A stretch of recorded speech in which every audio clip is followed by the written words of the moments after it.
مساء الخير وأهلا بكم في الحلقة الأسبوعية من الطبعة الأولى. المفكر الكبير دكتور طارق حجي هو ضيف لقاء اليوم.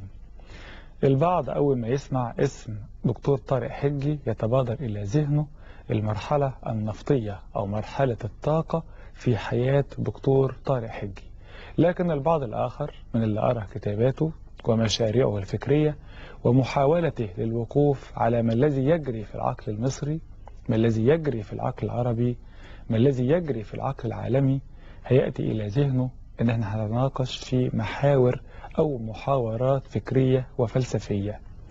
طرف ثالث سوف يسأل لماذا يكتب دكتور طارق حجي تلت مؤلفاته تقريبا باللغة الإنجليزية، من 26 كتاب ألفها ضيف لقاء اليوم تلتها صدر باللغة الإنجليزية. من الطاقة إلى الفكر إلى الفلسفة، من اللغة العربية إلى لغة العالم. حلقة اليوم مع المفكر الكبير دكتور طارق حجي.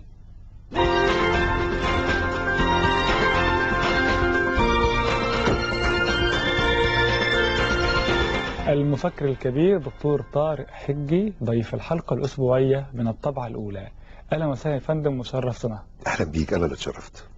احنا دايما بدايتنا بنسعى الاسم، يعني اسم حجي وعائلة حجي، قبل بقى ما نخش في الطاقة والفلسفة والعلم ومراكز البحث والتفكير في العالم، فاحنا دايما بدايتنا رقيقة واجتماعية. دكتور طارق حجي، منين حضرتك؟ أنا كل جذوري العائلية يعني من ناحية الأب ومن ناحية الأم من مدينة بورسعيد، ولكن كما تعلم بورسعيد مدينة أنشئت عام 1859 مع حفر أو أول ضربة معول في شق قناة السويس. أهل بورسعيد بنسبة عالية هم إما من دمياط أو من الدقهلية. فعائلة حجي وعائلة أمي أيضا عائلة صالح. يعني التكوين الاجتماعي لبورسعيد عمره 150 سنة. 150 سنة فقط. ما كانش فيه يعني مدينة بورسعيد، كان في مدينة اسمها الفارما زمان بس أبعد من مكان بورسعيد. بورسعيد مربوطة باسمها بورسعيد، ميناء، الميناء الذي أنشأه الخديوي سعيد. تمام. وهي والإسماعيلية عمرهم مرهون بإنشاء قناة السويس. فعائلة أمي من دمياط أصلا، وعائلة أبي من مكان اسمه الشعرة، يعني ما بين الدقهلية وما بين دمياط، اللي هي الروافد الأساسية اللي بتشكل بورسعيد حاليا. اللي بتشكل بورسعيد حاليا، وكلاهما جذوره الأعمق من سوريا الكبرى، مثل عدد كبير من أهل دمياط، لأن دمياط هي ميناء مصر الأساسي في القرون طويلة قبل الإسكندرية وقبل شق قناة السويس. كان الأشياء بتأتي بالجمال. نافذة مصر على البحر المتوسط اللي بتيجي بقى من هنا وتروح عائلات من الشام ومصر. وبدل ما تقول رانوي بتقول الحتة اللي الجمال بتوع فيها اسمها المناخ. ما زال في حي في غرب بورسعيد بين بورسعيد وبين دمياط اسمه المناخ، حيث تنيخ الجبال اللي شايلة البضاعة اللي جاية من اسيا الى اوروبا. مطار الجمال. مطار الجمال. مطار الجمال. تمام. حضرتك قعدت في بورسعيد لغايه امتى يا دكتور طارق؟ لا، اتولدت في بورسعيد. اتولدت في بورسعيد، وابي وامي اتولدوا في بورسعيد وعاشوا في بورسعيد، بس انا بورسعيد بالنسبه لي زيارات بس. انا طفولتي كانت استثنائيه، انها كانت في البحر الاحمر، يعني كانت في المنطقه اللي بين الغردقه والسويس اللي هي راس غارب، لان والدي كان بيعمل ايضا في مجال البترول. فاول 10 سنين من حياتي كانت في منطقه البحر الاحمر، ثم القاهره بعد ذلك، لغايه بقى الدكتوراه فيما بعد، لغايه ما تركت مصر عام 73. انا تركت مصر عام 73. السنه اللي حصلت فيها على الماجستير تركت مصر. قبل ولا بعد الحرب؟ قبل الحرب. قبل الحرب بشهرين. عرفت عن الحرب وانا في الخارج، وظليت في الخارج سنين طويله، وعشت في بلاد كتيره خارج مصر، وعدت لمصر بعد نهايه السبعينات يعني. تمام. لنبدأ بالملف الأول، الملف الشائك، ملف الطاقة أو النفط في العالم. حضرتك قبل كده قلت مع دكتور عبد المنعم سعيد في أحد البرامج إن السعر المنطقي للبترول حول $40، وقتها كان السعر واصل ل $150. أحيانا إحنا كناس غير متخصصين بنشوف أرقام، نلاقي النفط طالع، النفط نازل، فما نلاقيه طالع كده الفوق نقول ده هيطلع أكتر، وساعات يطلع خبراء طاقة ويقولوا إنه هيزيد يوصل 200، ما يوصلش ل 200. فإزاي إلى أي مدى علم الطاقة أو تسعير الطاقة دلوقتي آمن أو مستقر أو موضع ثقة؟ يعني إذا سمحت لي إن أنا أقولها بطريقة بسيطة، إن اللي بيحدد سعر البترول 3 مجموعات من الأسباب. مجموعة أسباب تتعلق بالعرض والطلب، ومجموعة أسباب تتعلق بالحالة السياسة العالمية، هل في حرب ولا مفيش حرب. والنقطة الثالثة أو السبب الثالث واللي نعيش فيه الآن عجز مصافي البترول عن توفير المواد البترولية المطلوبة. المصفاة هي اللي ما بين البترول الخام والمنتج النهائي. المصفى اللي هو الريفاينري، يعني تكرير. التكرير في اختناق في التكرير. فاحنا عندنا كان في 3 أسباب تسبب زيادة السعر. ان في طلب متزايد، اكيد عارف ان الصين مثلا كانت تنمو ما بين 10 و12 و13%، وكل مجتمع بينمو طلبه على الطاقة بيكون بنفس معدل نموه. يعني المجتمع اللي بينمو 15% في السنة بيكون بيطلب طاقة 15% زيادة عن اللي استعملها في العام الماضي. تمام. نأتي إلى العنصر الثاني اللي هو المحير، الاستقرار على وجه الأرض. النقطة الثالثة هي المصافي. بالنسبة للعرض والطلب هذا بالمسطرة نقدر نحسبها، نقعد نحسبها، نقول ان العالم النهاردة بيستهلك 80 مليون برميل، السنة الجاية هيطلب 84 مثلا، فده يؤدي الى ارتفاع كذا في السعر. ده رياضي. لما نحسب اللي هو معدل النمو في الدول كلها هيتجه لفين، وبناء عليه نقيس هنعوز نفط قد ايه. بالظبط، ده اسهل جزء. ده عشان ده بالمسطرة نقدر نعرف انه هيزيد $1.07. طب عند هذه النقطة غير الصين في يعني دول صاعدة بتستهلك البترول بشكل كبير في الفترة الحالية؟ لو كنا بنسجل قبل 6 اشهر كانت هتبقى اجابتي مختلفة. الان كله الأزمة هي عالمية، كله في تراجع، فهيتراجع كمان طلبه على البترول. قبل 6 اشهر كان مين دكتور طارق؟ يعني كانت مين الدول اللي في الطالع قبل الأزمة المالية العالمية في معدل النمو؟ في معظم النمور الآسيوية كانت بتعمل كل سنة 10 ل 12% زيادة على الطلب على الطاقة. عدد من دول الشرق الأوسط زي المغرب كان بيزيد فيها معدل الطاقة عن الطلب على الطاقة ب 11 و 12%. بعض دول أمريكا اللاتينية، عدد من دول أوروبا الشرقية سابقا اللي اقتصادها بدأ ينمو كانت بتطلب بال10 وال 12%. لكن ده مش هو اللي كان موصلنا 150. اللي كان موصلنا 150 السبب الأوسط، يعني خلينا نسميه ببساطة للناس جورج بوش. يعني مع جورج بوش كان في احتمالات حرب. تمام. مع اوباما احتمالات الحرب اقل. فالعنصر الاوسط هذا معروف. يعني مفيش بكره حرب مع ايران، مفيش غلق مضيق هرمز. ده الجزء اللي بيطلعنا $150. ده اللي بيخلينا بره حسابات العقل، لانها حسابات الخوف، وحسابات الخوف ممكن تخلي السعر 100 وممكن تخليه 200. يعني لما تكون هناك اشاعه ان امريكا بتحرك جيوشها تجاه ايران وهتضربها، فالشيء الطبيعي ان يحصل قلق غير عادي على مضيق هرمز اللي بيطلع منه نسبة عالية من انتاج النفط وحركة النفط في العالم. فيبقى عندنا العرض والطلب دول محجمين زي ما بيقولوا بالانجليزي كوانتيفايد. بالنسبة للاسباب السياسية احنا الان الوضع العالمي، واحنا ما بنتكلمش عن الحروب البسيطة زي غزة واسرائيل، مش هي دي اللي بتعمل الفرق. احنا بنتكلم على زي ضرب افغانستان وضرب العراق، ايران، وضرب احتمال ضرب ايران. انا في رايي ان هو سبب $150. السبب اللي وصلناه احتمال ضرب ايران اللي كان موجود، الاحتمال بس رفع $150. لا ضربها لوحده كان ممكن يعمل $250. لو تم ضرب ايران يوصل البرميل $250 و300 و400. ليه؟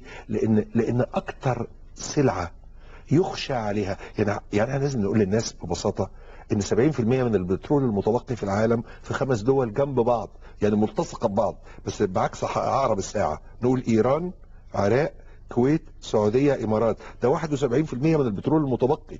يعني كأن الطبيعه كانت تعمل دراما يعني في الحته دي بس. بتلعب دراما الطبيعه. ثلاث ارباع بترول العالم. السعوديه لا يعني ايران، العراق بالظبط، كويت، السعوديه، امارات، اللي هو زي ما بيقولوا بالانجليزي انتي كلوك وايز، عكس عقرب الساعه. من ايران لغايه الامارات 72%. كل ده بينتج تقريبا كله، يعني هو مش كله بس معظمه تقريبا داخل هرمز. 3/4 العالم. يعني اقصد ايه كمان، حتى دول بيخرجوا من نفس المنطقه الضيقه اللي هي المضيق. انا بعتقد الان ان احنا امام سنوات ما فيهاش تصاعد في النمو الاقتصادي. الناس بتلملم نفسها في هبوط في النمو، في هبوط وفي تراجع، واحتمالات الحرب تراجعت، فواحد واثنين كده يؤدي الى انخفاض سعر النفط. وفي استثمارات تمت في المصافي كتيره في 3-4 سنين، ده هيبقى لمصلحه السعر الاعلى. موضوع المصافي يا دكتور برضه اوضح كده. هو صناعه يعني البترول المصفى تبوظ ولا ايه يعني، ولا يبقى لا ولا ما فيش كفايه، ما بانوش كفايه. انا صح يعني. هو سؤالك ان ايه؟ البترول فيه 3 صناعات.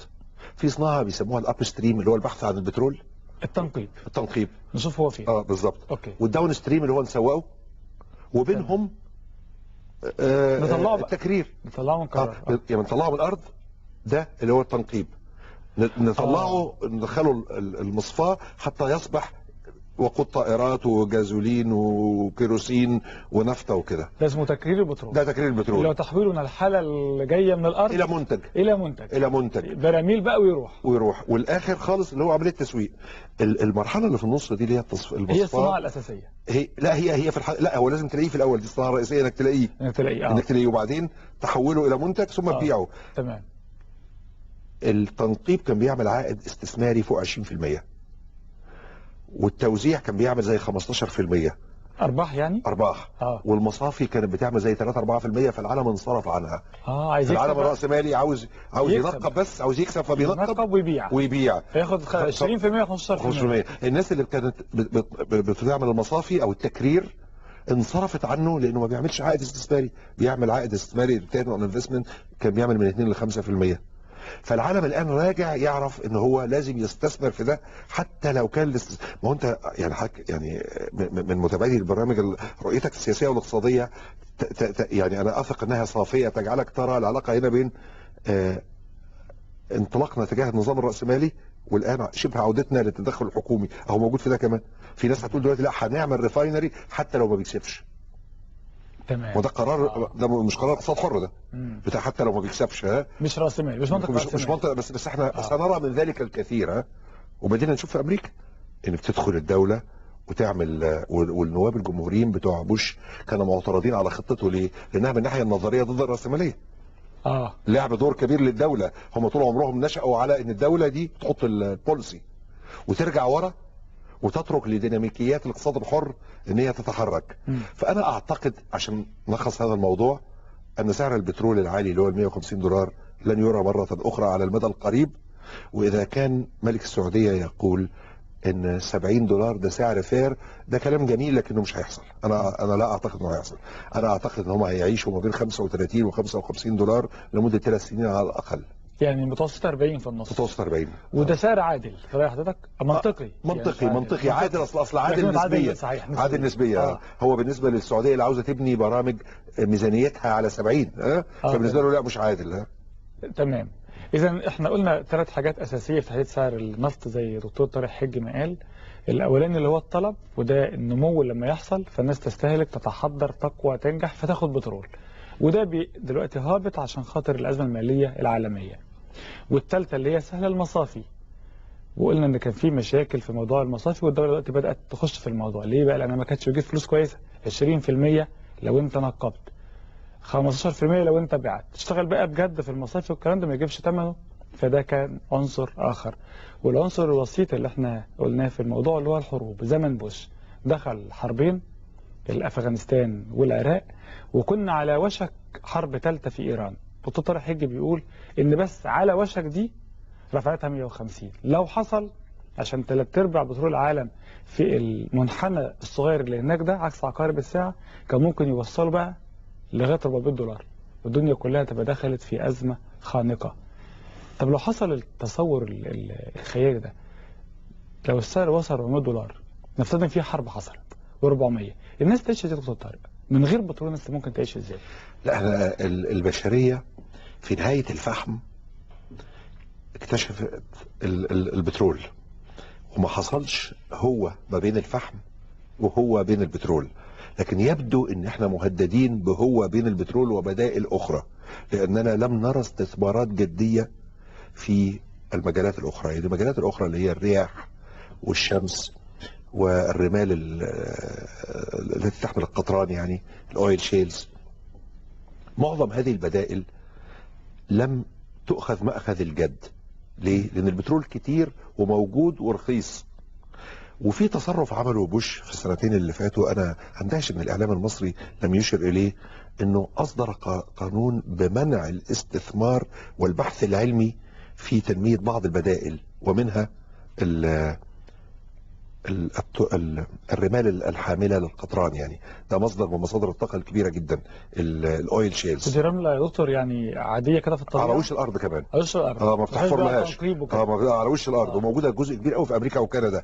تصور انه طلع قانون بيمنع البحث العلمي في تنميتها، فكأنه بيقول لا احنا هنعيش مع البترول كام سنة كمان. ها قانون يمنع البحث العلمي في استخراج القطران من الرمل، في استخراج البترول من القطران، والقطران من الرمل، صح. فده معناه ان هو كأنه بيقول ان احنا لا لسه هنعيش الحقبة البترولية اكتر. هو ده صح، احنا هنعيش الحقبة البترولية اكتر، بس اكتر يعني ايه؟ يعني يا 30 يا 60 يا 40 يا 80، بس ده في عمر الشعوب ولا حاجة. يعني نفرض ان يعني عمر الانسان ولد دلوقتي، هو عمر الانسان ولد دلوقتي بس لكن بعد كده ما فيش. بالظبط. يا ما ايه، مين اكتر واحد متفائل في البترول؟ واحد بيقول لا احنا هيبقى عندنا بترول لغايه 100 سنه كمان. طب وبعد 100 سنه؟ انا لا ارى ان البشريه بذلت اي جهد للبدائل. اذا انقطع البترول وكان في جاب هو بين البترول والمصادر المستقبليه، البشريه سترى اشياء في غايه الغرابه. يعني خد كل بلاد الخليج، تصور موضوع التكييف وحده. التكييف خد موضوع الخليج بقى تكييف. عربيات 60 درجه مئويه وما عندكش تكييف. 60 وما عندكش تكييف، وما عندكش عربيات. مفيش عربيات ماشيه.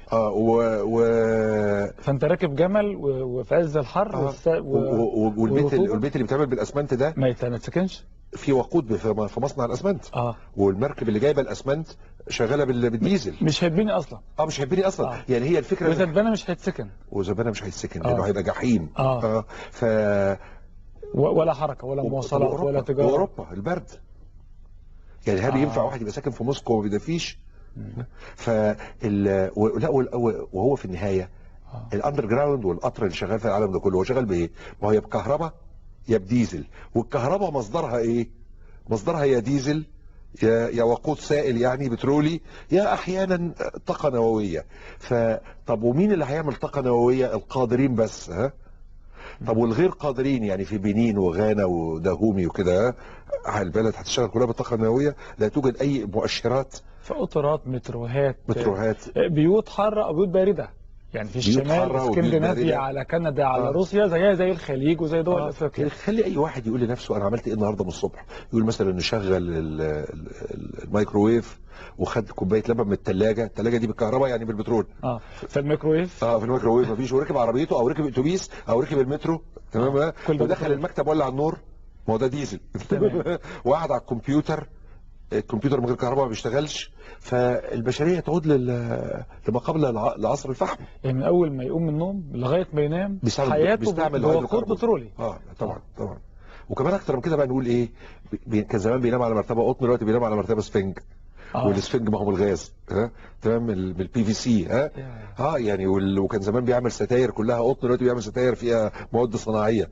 والارض كان بيعملها باركيه خشب، دلوقتي بيعمل المواد الجديده اللي هي تشبه الخشب لكنها صناعيه. تمام. فلا احنا معظم اللي احنا قاعدين فيه ده ليه علاقه بالبترول. الحضاره الحديثه مدينه للعالم. عالم بلا نفط، عالم بلا حضاره حديثه. تماما. عند هذه النقطة كده بنخش من الطاقة إلى الفلسفة، إنه عالم بلا نفط عالم بلا حداثة أو بلا معالم الحضارة الاستهلاكية الحديثة. فاصل ونكمل.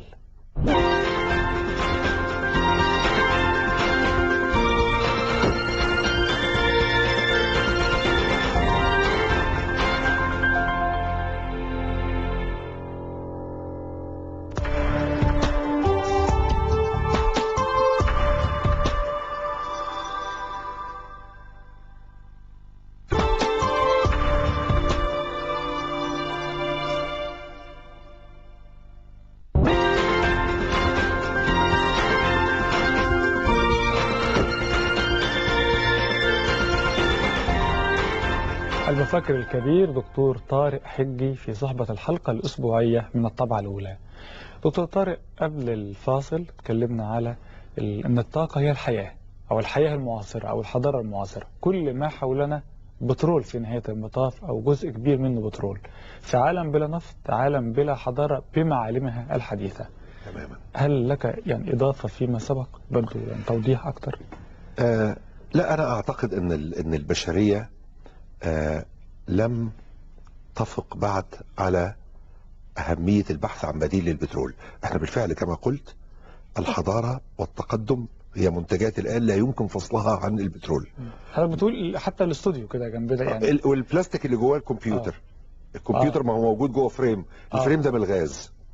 فكل حاجة من اللي حوالينا فيها بترول، وجينا بالعربية يعني مش محتاجين نقول. والنور اللي حوالينا وكل شيء. والقمر الصناعي اللي طلع عشان نستعمله في التليفون الموبايل. لكن أنا في غاية الذهول من عدم الاهتمام بالبحث عن البدائل حتى في الحضارة الغربية. يعني الحضارة الغربية تركن إلى أن الطاقة النووية ستكون بديل، بس هي مش بديل في كل شيء. يعني هي بديل هتولد كهرباء بالفعل. هتولد كهرباء وهتطير وهتمشي مراكب وهتطير طيارات، بس ادواتنا اليوميه في الحياه اليوميه ادوات التكنولوجيا.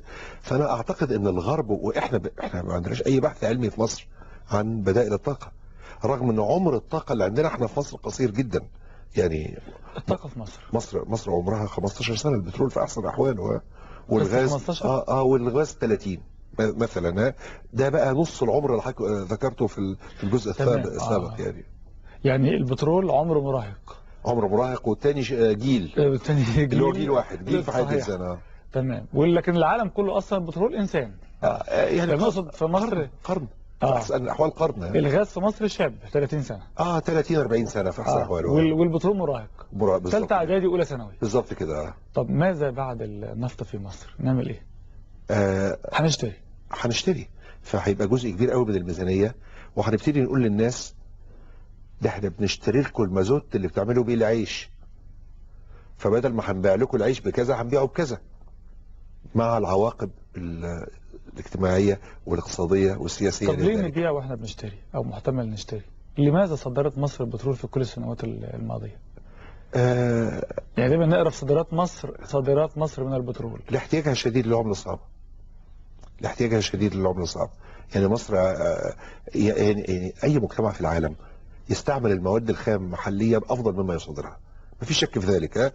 ولكن لو كان محتاج عملة صعبة فقد يكون ذلك مبررا. وتقول نفس الشيء على الغاز. ما هو الغاز فيه حوار طويل. هل احنا بعنا الغاز ده كان صح ولا لا، وهل بعناه بالسعر ده صح ولا لا، وهل البيع للاطراف البعيدة زي اسبانيا وفرنسا؟ دي مواضيع تاخد عشرات الحلقات. تمام. في مستقبل النفط في مصر، هل مصر تكون أقرب لبدائل من دول أخرى زي الصحراء، الشمس، الرياح؟ يعني مصر شوية محظوظة بالطبيعة. هل لو بحثنا ممكن يكون هنا الأمان أكيد. بس نرجع للمثل بتاع الفلاحين المصريين اللي هو بتاع اللي كاتبه أحمد باشا تيمور في كتاب الأمثال المصرية، بيقول لك مفيش فقر فيه نقص حيلة. فهو يعني ده كلام معبر جدا. أنت عندك شمس جيدة وعندك ريح، لكن ما بتعملش المجهود البحثي انك يعني انت بتطير فوق مصر كلها، ما بتشوفش الواح الطاقه الشمسيه اللي بتسخن سخانات الميه فقط. قله حيله. احمد تيمور باشا التعبير بتاعه. لا ده من امثال الفلاحين. امثال الفلاحين بيقول لك ما فيش فقر، في قله حيله، وده كلام عميق يعني. وقله الحيله اصعب من الفقر. هي اللي بتجيبه. وتراكمه. بالظبط. ما الذي يجري في مصر دكتور طارق حجي على وجه العموم بقى مش الطاقه؟ كيف ترى مصر 2009 وقد مرت بتجارب سياسية واقتصادية واجتماعية وفلسفية؟ رجعنا دلوقتي لنقطة: الأصالة أم المعاصرة؟ الدين أم الدولة؟ الإخوان أم الحكومة؟ القرن 19 أم القرن 20؟ الملكية أم الثورية؟ يعني كل الثنائيات رجعنا تاني كأن شيئا لم يكن. ما الذي جرى؟ مصر في حالة انحدار في مستوى الأداء على كافة المستويات. يعني على المستويات الوزارية، على مستويات المرافق العامة، على مستويات التعليم، على مستويات الرياضة. نحن في حالة انحدار كاملة. هل نرجعها إلى 10 أو 20 سنة؟ أنا أعتقد أن ما أصاب الطبقة الوسطى المصرية بعد 1952 هو الذي تظهر نتائجه الآن. نحن الآن نرى ما حاق بالطبقة الوسطى المصرية. هل معنى هذا الكلام أن قبل 52 كنا في جنة؟ لا، لم نكن في جنة على الإطلاق. كانت هناك طبقة وسطى ضئيلة وبلغة طه حسين نحيلة، ولكنها جيدة النوع. هذه الطبقة كان الحلم الناصري أن تتوسع، فتوسعت كلية على حساب الكيف النوع. يعني تم التوسع. الناصر كان صاحب حلم توسعة الطبقة الوسطى. هل هذا حلم نبيل؟ أكيد أنه هو حلم نبيل، هل وفي بالحلم؟ لا اعتقد. ليست كما قال طه حسين جيدة النوع. ليس بالضبط. يعني هو احنا عملنا كبرنا الطبقه الوسطى. يعني عملنا ايه؟ جامعه القاهره بقى فيها 400,000 طالب، ولكنها في الحقيقه مش جامعه. يعني بالمعايير العلميه عدد قليل من كلياتها اللي ممكن يقيم ككليات. كانت جامعة وعدد قليل. كانت جامعة وعدد قليل. طبقة نحيلة لكن كفاءة وجودة رفيعة. رفيعة يعني صح. الطبقة الوسطى كانت صغيرة، وده ظلم لطبقات الدنيا بلا شك. الذي ينكر ذلك غير محايد. كانت هناك طبقة وسطى ضئيلة ونحيلة، وطبقات دنيا عديدة تعاني أشد المعاناة. كان الحلم أن نفتح الطبقة الوسطى إلى طبقة وسطى كبيرة، فتحناها عددا لا نوعا. يعني خليناها عدد كبير، لكن النوع يعني ببساطة خريج أي كلية مصرية سنة 45 كان بيروح يدرس بره بدون ما يضيع، أولا ما يعملش المعادلة، ثانيا ما ياخدش أسبوعين في اللغة. كان يروح فرنسا يدرس بالفرنساوي، يروح انجلترا يدرس بالانجليزي، وكان على قدم وساق. وده استمر لمدة طويلة. يعني لما أحمد زويل يقول أنا البكالوريوس بتاعي خلاني على قدم وساق مع كل اللي جايين، ده عنده حق. بس ده آخر المد. كان المد بيخلص. لما تيجي تقول إيه؟ كليات الطب المصرية من أول بكالوريوس 72 في العالم 1972 يجب يعمل معادلة. ده معناه إيه؟ معناه في العالم بيقول لنا دكاترتكم قبل 72 كانوا على المستوى العالمي. من أول 72 و73 في التخرج يعمل معادلة، لأنه لم يعد على المستوى العالمي. طبق ده على كل شيء. فانهيار الطبقة الوسطى كنوع مش كعدد هو أكبر أخطاء الستينات. وأنا لا أتكلم أيديولوجيا. يعني أنا أقول أن الحلم الناصري كان في هذا الشأن، كان حلما نبيلا، توسعة الطبقة الوسطى بلا شك. لكن النضج لا يعني بالضرورة الكفاءة لكنه أو الإنجاز، أو لا يعني الكفاءة أو الإنجاز. ولكن الآن نحن عندنا انحدار كامل في المستويات. هذا الانحدار يجعل ليس أفضل أبناء مصر في قيادة مصر. وأقصد بالقيادة ليس منصب أو اتنين، أقصد رأس الهرم. يعني قيادة المجتمع هم من رؤساء الأحياء والمحافظين والوزراء ورؤساء المؤسسات كل الذين والقيادات يحكمون. القيادات. هذا الكادر اللي هو بيشغل 10% اللي فوق الهرم. أنا أؤكد لك أنه ليس أفضل 10%. يعني هو ليس أفضل 10% من أبناء المجتمع المصري يتبوؤون أفضل 10% من المناصب. لماذا؟ لأن الحراك الاجتماعي في مصر خضع لقوانين جديدة. يعني كانت في العالم مفروض أن في انسياب للحراك الاجتماعي، أنك ما تكون إنسان متميز تنجح تتقدم. انت عارف ان الكلام ده لا يتم في مصر. يعني النهارده لما نكون بنضحك على بعض لما نقول انك بتتخرج بتقدير جيد في كليه تجاره تشتغل محاسب في بنك كويس، اللي يردد هذا كاذب بالنسبه للناس. اللي هيروح يشتغل هو اللي رايح وراه قوه دفع واسطه. واسطه قوه دفع. احنا خلقنا قوه دفع غير موضوعيه، غير عادله، غير موضوعيه. بالظبط الكلمه الحقيقيه غير موضوعيه، غير مهنيه وغير موضوعيه. فاحنا في النهايه خلقنا بيئة عامة، خلقها نظام حكم ليس بالضرورة مثقف وليس بالضرورة واسع المعرفة من عام 52. وأرجو ألا يؤخذ هذا الكلام أنه لحساب عهد آخر، لأني أقول أن الذي كان موجود قبل الثورة أو قبل 52 ما كان له أن يستمر. تمام. أن يبقى فيه 0.5% متميزين وطبقة وسطى بسيطة والباقي كله عمال فراحين. تنحاز للصواب والمنطق العام. أنا أتنحاز للصواب والمنطق العام على حساب ما قبل الثورة أو ما بعد الثورة. تمام. ويعني أنا كنت في حوار قريب واحد سمعته بيقول يعني لو كانت الثورة ما قامتش كان معظم الناس اللي في الغرفة دي دخلوا الجامعة. فأنا قلت له طب يعني هو كنا هنبقى أولاد مين؟ يعني أولاد ممرضين وبوسطجية؟ طب ما هو اولاد الممرضين والبوسطجيه دخلوا الكليه الحربيه سنه 38 وعملوا الثوره سنه 52. يعني الماضي ده كان فيه تمام مش كده؟ يعني يمكن دلوقتي ما يعرفوش يخشوا. دلوقتي يمكن ما يعرفش يجيب الواسطه اللي دخلوا كليه الشرطه او الكليه الحربيه. تمام. بينما ايامها اهو دخل. يعني الجيل اللي قام بالثوره هو دخل كله بعد الغاء شرط ملكيه الاراضي في معاهده 36. في معاهده 36 الغي انك ما تخش الكليه الحربيه لازم يبقى عندك كذا فدان. فدخل الجيل اللي عمل الثوره قبل 36 قبل في 6 وفي المعاهده الغي شرط ان يكون اب التلميذ. كده لازم اطيان عشان تخش الكليه الحربيه. لما اتلغى ده دخل في اتفاقيه 36. دخل مين اللي دخل 36 اتخرجوا 38. خرجوا 38 اللي عملوا الثوره. انا لا اقصد ان ده غلط، بس اقصد ان الحراك الاجتماعي اللي كان تم بعد قائما الثورة قبل الثورة. كان موجود قبل الثوره. طه حسين ما هو ابوه مش رئيس مجلس اداره بنك يعني، كان موظف صغير في شركه السكر، تمام، موظف صغير يعني، ما بيلبس بنطلون وقميص، موظف صغير بيلبس ملابس الصعيد، وعنده اولاد كتير عاوز ابنه يطلع مقرئ قران في الازهر. ابنه طلع طه حسين وكان وزير قبل الثوره. بس مش معناه انا لا اريد اي دفاع عن قبل الثوره. لم تكن في مصر قبل الثوره طبقه وسطى واسعه. اراد نظام الضباط الاحرار خلق طبقه وسطى واسعه. هل نجحوا؟ لا، فشلوا. والدليل على ذلك مستوى التعليم الآن، والدليل على ذلك حياتنا الإعلامية والثقافية، والدليل على ذلك أننا في معظم الإحصائيات العالمية مش في أول 100 دولة. يعني لما تشوف إحصائيات الترانسبيرنسي الشفافية نطلع 88 قرب المية رغم عدد دول العالم 200 يعني. فما تبقى 88 تبقى ومعدلات النمو والاستثمار كله اي حاجه كويسه كل حاجة لنفسنا ورا. اي حاجه وحشه احنا في العشر في الاوائل. براءات الاختراع مفيش. في المساهمتنا في الطب في الهندسه مفيش. كل الادوات اللي حوالينا هنا في الاستوديو في اي مكان مستورده.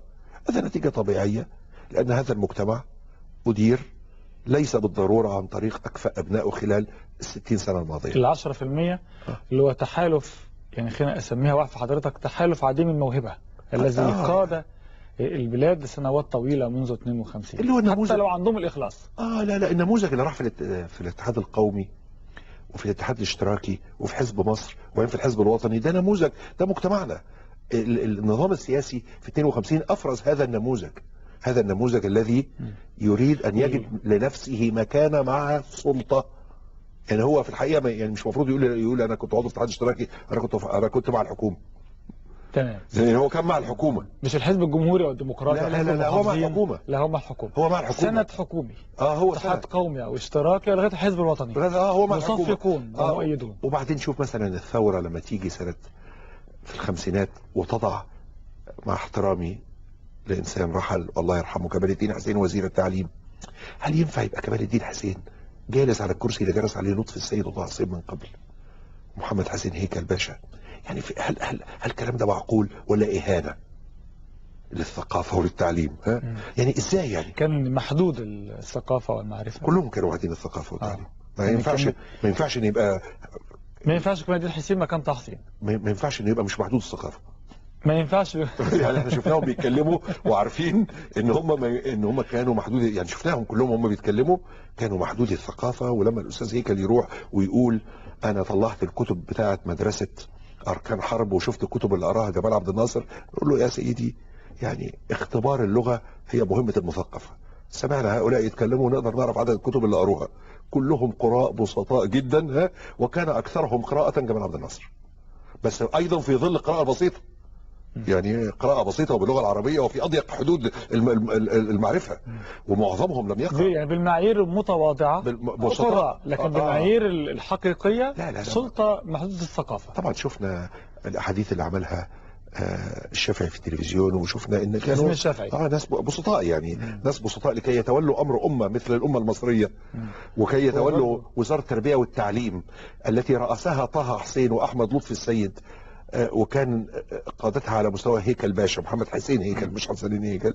يعني في حصل دروب كبير جدا. نحن الآن ندفع ثمن أننا المجتمع، أي مجتمع يقود عن طريق أفضل 10% من المناصب، أفضل 10% من أبنائه يتقدم. المهم أن نضمن وصول أفضل أبناء المجتمع إلى تلك المقاعد. احنا في هذا الجزء يعني حجم المعلومات المتدفقة والرؤى يعني كثيف إلى أبعد الحدود، من أن كان عندنا طبقة وسطى نحيلة تعبير طه حسين قبل الثورة لطبقة وسطى أكبر لكنها أضعف. يعني لما جينا نصلح الكم بوظنا الكيف، ولما كان عندنا كيف كان الكم يدوب. دي يعني قصة. والقصة الثانية أن مصر من حسين إلى حسين، من طه حسين لكمال الدين حسين، هبوط. والنقطة الثالثة ان الثقافة عند الذين حكموا مصر من 52 بغض النظر عن النوايا والنبل كانت محدودة على الأقل بمستوى مصر.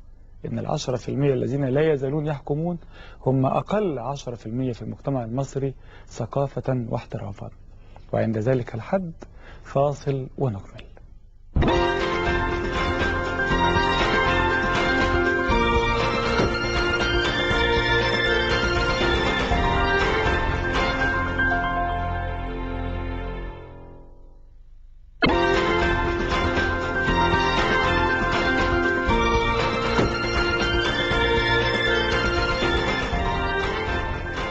المفكر الكبير دكتور طارق حجي في صحبة الحلقة الأسبوعية من الطبعة الأولى. مصر من حسين إلى حسين. قبل الفاصل. أنت ذكرتني بين الفاصلين بقصة تلخص الأزمة، أزمة أن يعهد لأشخاص هم في أحسن الأحوال أصحاب نوايا طيبة، لكن النوايا الطيبة لا تكفي، والطريق إلى الجحيم كما قال نابليون محفوف بنوايا طيبة. نحن نريد في وزير التعليم والبحث العلمي أشياء أكثر بكثير من النوايا الطيبة. نحن نفترض النوايا الطيبة ونقول أن عدم وجود النوايا الطيبة هو الاستثناء. على الأصل أن كل واحد مننا عنده نوايا طيبة لهذا الوطن، ولكن عنده محصول معرفي يؤهله للوجود في هذا. في عام 59 سأقص عليك قصة حصلت في جامعة اسكندرية تعبر عن العهد بأكمله. كان كمال الدين حسين وزير التعليم، وكان يقوم بزيارة تفتيشية أو ميدانية لجامعة اسكندرية، ورأى إعلان عن رسالة دكتوراه للأستاذ يعقوب الشاروني، أثر فلسفة سيمون دي بوفوار الوجودية على الأدب العربي أو المكتوب باللغة العربية. وأدى ذلك إلى أن الأستاذ الشاروني إلى الآن لم يناقش رسالة الدكتوراه، لأن هذه هي العقلية والذهنية التي حكمت التعليم والثقافة في مصر. فألغى التعليم اللغة الفرنسية في عام 56 لأن فرنسا اشتركت في العدوان على مصر، كأن هناك علاقة بين اللغة الفرنسية والعدوان الثلاثي. وكان من البديهي أن يسأله أحد ولماذا لا تلغي أيضا اللغة الإنجليزية؟ الإنجليز كانوا هم رأس الحرب في العدوان. ولكن تلك العقلية يعني ألغي بعد اللي هو جيلي أنا الجيل اللي دخل المدارس 56 ألغيت اللغة الفرنسية. لا، ما خدناش فرنساوي خالص في المدارس عقابا لفرنسا. عقابا لفرنسا. وبقت اللغة الإنجليزية. وبقت اللغة الإنجليزية عشان ما فيهاش حل. ما فيهاش حل. ما اللي هنعمل إيه يعني؟ الطب بالفرنساوي تمام، لكن شوف الذهنية والعقلية، العقلية التي تلغي تدريس اللغة الفرنسية. سيمون دي بوفوار صاحبة سارتر فنلغي رسالة الدكتوراه بتاع الشاروني. وهو ببساطة شديدة، هل يمكن أن يقول أحد أن من بين الضباط الأحرار مع عظيم الاحترام لنواياهم الطيبة من يمكن له أن يقوم بالإشراف على الثقافة والتعليم في مصر؟ يعني آن الأوان أن نقول أنهم كانوا ناس بسطاء فكريا وثقافيا، كانوا أصحاب نوايا طيبة، ولكن دعنا من النفخ في أنهم كانوا فلاسفة. لم يكونوا فلاسفة، ولم يكن منهم أحد له علاقة بالثقافة إلا ثروة عكاشة وقليلا عند خالد محي الدين. ولكن بعد ذلك كله مستوى يعني أقل من الثانوية العامة. حجم الدعاية الثقافية أكثر من حجم الثقافة الحقيقية. طبعا إذا كنا على الأقل بالطبقة الفكرية العملاقة اللي كانت موجودة ما قبل الثورة. وأي مثقف حقيقي الآن أكبر منهم بكتير. يعني ما ينفعش واحد يكون مثقف على مستوى معظم الضباط الأحرار ما يقول على نفسه إنه مثقف. ما ينفعش إن واحد يكون زي صلاح سالم. يعني صلاح سالم الذي عهد إليه بالجانب بتاع الصحافة، يعني كان هو الثورة عملت جريدة الجمهورية تكون يعني ابنة الثورة، ورئيس مجلس إدارة هو صلاح سالم مع تحسين برضه ومعه تحسين. فلا، ما خيانة المثقفين امام السلطه قصه اخرى ممكن نعمل عليها برامج طويله يعني. يعني لكن الثوره يا سيدي نفسها ما كانتش اسمها ثوره، كان اسمها الحركه المباركه. والدكتور راشد البراوي قال لهم يا جماعه دي ثوره بكل المعايير، بس ده مش ده موضوعنا. تمام. احنا لسنا ولا مع. تمام. احنا مستوانا ان مصر مستواها اعلى من صلاح سالم، ومستواها اعلى من ضباط الاحرار، وما ينفعش يبقى وزير البحث العلمي احد هؤلاء. ما ينفعش. هؤلاء ناس على مستوى جيد جدا للعمل الذي كانوا يقومون به، ولهم كل احترامنا، وعلى نواياهم ايضا، وارادوا ان يفعلوا الصواب ولكنهم لم يفعلوا الصواب. لماذا لم يفعلوا الصواب؟ لانهم استعملوا الرجال الخطأ. مش عملوا حركة تطهير سنة 54 في الجامعة ورفضوا فيها كل استاذ يشك في نواياه او متجوز واحدة اجنبية. تمام. فبقى من عرف قواعد اللعبة. قواعد اللعبة انك تروح تكتب تقرير عن زملائك وانت بتعمل دكتوراه في فرنسا وتبعتها للأجهزة الأمنية. فإحنا انهارنا من الداخل. ده من 54 يا دكتور؟ هو التطهير بدأ يعني من بعد حسم الصراع لصالح رئيس عبد الناصر في مدة محمد هي 54 سنة محورية، لأن فيها ضرب الإخوان، وفيها ضرب الشيوعيين، وفيها ضرب محمد نجيب وكتلته، وفيها حركة التطهير في الجامعة. فليكن ان الثورة كانت حتمية. اعتقد انها كانت حتمية، بل اميل ان نهاية العهد الملكي لم تكن في احسن الايادي على الاطلاق. يعني لم يكن فاروق ولا الذين حول فاروق بافضل من هؤلاء. ولكن كنا نود ان يكونوا على مستوى الحلم، لم يكونوا على مستوى الحلم. يعني خد الست اهداف للثورة وحاسبهم بيها. يعني يعني الحقيقة آن الأوان أن نكف عن النظر إلى تاريخ مصر من حب أو كره الملك، أو من حب أو كره عبد الناصر، أو من حب أو كره السادات. مصر يجب أن تكون أغلى عند الناس من كل هؤلاء. والله أنا يعني بأحيي حضرتك على يعني هذه العبارات الأخيرة، لأنه فعلا في حالة ترصد واشتباك وتقطيع هدوم بالتعبير البلدي بالضبط. بين كل حزب، وكل حزب بما لديهم فرحون. بالضبط. فما حدش ممكن يتخيل أنه في حد يبقى ليه موقف من الثورة ومع الثورة، وله موقف من العصر السابق ومع العصر السابق، أنه هو يعني يعمل المنطق العقلي النقدي فيما مر من مصر، من فرضية أساسية تفضلت بها دكتور طارق حجي، اللي هي أن مصر فوق ده. هو اللي عايز يعتبر مصر جيبوتي، فكل حد في مصر عملاق من اللي حكموا مصر. إنما لو اللي يقيس وضع مصر طبعا أكيد يستصغر كتير من الهامات اللي علت بلا مبرر حقيقي في السياسة المصرية. لا، عندك حق تماما. يعني كمان فكرة أن يكون المثقف كله لعبد الناصر أو كله ضد عبد الناصر، فكرة ضد الثقافة. يعني أنا لما كل لي اعتراضات على أجزاء في عبد الناصر، لكن لا أستطيع أن أنكر أن هذا الرجل كان من أنبل الناس من الناحية المادية. كان شريفا، كان شريفا بشكل أسطوري. يعني إيه؟ لا عاوز يعيش في القصور، ولا عاوز يأكل في اللي الملك أكل فيه، وقعد في البيت اللي عاش فيه، ولم يكن يفعل أي شيء يشين أو يشين أولاده من بعده، لا ماليا ولا نسائيا. لكن ده ما يخلينيش أوافق بالضرورة على أنه أحسن لنظام التعليم في مصر. يعني على المثقف أن يرى أن من العورة أن ينتمي بشكل أيديولوجي. يعني هذا عورة للمثقف. هذا ده كلام صغار المثقفين. يعني كبار المثقفين ما ينفعش ياخد السادات على بعضه. لا، أكيد السادات عمل أشياء طيبة. يعني حرب 73 يعني الذين يدينون في حرب 73 لا يريدون إلا أن يدينوه فقط. يعني مش لاقيين حاجة يقولوها. لكن في نفس الوقت أنا برى أن السادات تركنا ورأس الأمة في فم الأسد، اللي هو التيارات الدينية التي يمكن أن تأخذنا إلى القرون الوسطى. هو أخطر ما ترك السادات؟ أخطر ما ترك السادات بلا شك. يعني السادات لم يوجد تلك اللعبة على الإطلاق. طب التطبيع، الانفتاح، الجماعات، يعني المثلث ده، يعني هقول لك حاجة.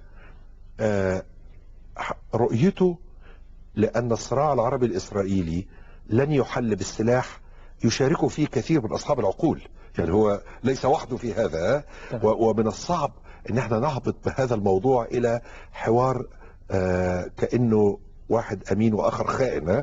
هذه رؤية ان هذا الصراع في رأيي عند السادات لن يحسم عسكريا. من حقك تختلف معه، بس يجب ان نقول ان هناك اخرون عديدون يجتهدون هذا الاجتهاد وطني. وانا من اصحاب هذا الاجتهاد، وهو ان الحل العسكري لا أرى إمكانية الحل العسكري للصراع العربي الإسرائيلي، ولا أرى أنه ممكن على الإطلاق، وقد يؤدي إلى استنزاف كامل لقدرات العرب المحدودة. تمام؟ ولكن هل أجاد السادات في الاقتصاد المحلي؟ أعتقد أنه أساء إساءة كاملة. يعني هو السادات اللي قال بنفسه أنه أوصى رشاد عثمان باسكندرية وقال له خلوا بالك من اسكندرية يا رشاد. اسكندرية أمانة في رقبتك يا رشاد. ده كلام عيب. يعني كلام لا يليق بزعيم أن تكون له صلة برشاد عثمان. ده أصلا ده غير أنه يقول له أمانة في رقبتك. هو المفروض يتصل بعقول اقتصادية وإدارية وقامات قيادية مختلفة تماما عن رشاد عثمان تماما. فإذا فعل ذلك فهذا عيب. هو أيضا اللي عمل نظرية هو على فكرة ابن بار لأمريكا في حكاية استعمال الإسلام في السياسة. يعني هو ابن بار للمخابرات الأمريكية، بدون ما نقصد ان هو راجل مخابرات، لفكرة نلعب بالإسلام ضد الشيوعيين. يعني هو ده اللي حصل في السعودية وأمريكا عملته في أفغانستان، وناس كتير عملوه في العالم ودفعوا ثمن باهظ. الدين في موجة الشيوعية. العب بالدين في موجة الشيوعية. هو جاء في الحكم قام مطلع الناس من السجون، وده كان لازم يحصل، ولكن مش عشان يلعب بيهم. هو راح فتح اتحاد الطلاب. يعني تعال ناخد مثال جامعة أسيوط.